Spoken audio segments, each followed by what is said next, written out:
Қазір қызық болады. Құрметті көрермендер, жаңа жылға аяқ баспас бұрын өздерінің жыл бойы сүйіп көретін қазақша концерт бағдарламасының ең үздік жүргізушісін марапаттау рәсіміне кезек берейік. Олай болса, құрметті ағайын, кім болды екен? Өзіме де қызық болды. Кім болды екен бұл? Құдай-ау, кім екен? Сені құрметті достар, мына конвертті ашуға рұқсат етіңіздер. Кім болды екен? Қазақша концерт бағдарламасында өзінің өнегелі өнерімен, ерен еңбегімен көрерменнің көңілінен шыға отырып, жүргізушілік өнерімен көзге түскен Қазақша концерт бағдарламасында ең үздік жүргізуші 2012 номинациясы бойынша екінші орынды жеңіп алған Шертін Нұрдәулет марапатталады. Ал досым, екінші орын құтты болсын.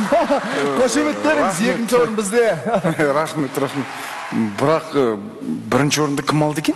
Енді бірінші орынды Әділқазылар алқасы шешімге келе алмай жатыр әлі. Қалай келе алмай жатыр? Сонда бірінші орынды шешу өте қиын ба не? Әрине қиын. Ол екінші орын белгілі ғой. Бірінші орынды ойлану керек, толғану керек. Ол кімнің баласы, кімнің інісі, береміз бе, бермейміз бе деген сияқты. Түсінбедім. Сонда бірінші орын, екінші орын деп бөліп, төрелік қылып кімдер ол? Кімдер емес, кім деп сұра. Кім ол? Енді не ғой, сен дұрыс түсін. Бұл шешімді қабылдау маған қиын болды. Мен өз-өзімен 3 күн бойы ақылдаса келе осы шешімге тоқталдым. Басында бірақ сен ұтама деп ойлағам. Бірақ аяқ жағында 0,1 ұпайға ұтылып қалдың ба? Кімнен ұтылып қалдың? Ой, сен түсінбейді екенсің.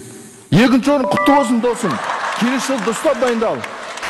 Мерекені жалғастырамыз, концертімізді жалғастырамыз. Нұрдәулет, екінші орын құтты болсын. Жүр, бізде екінші орын.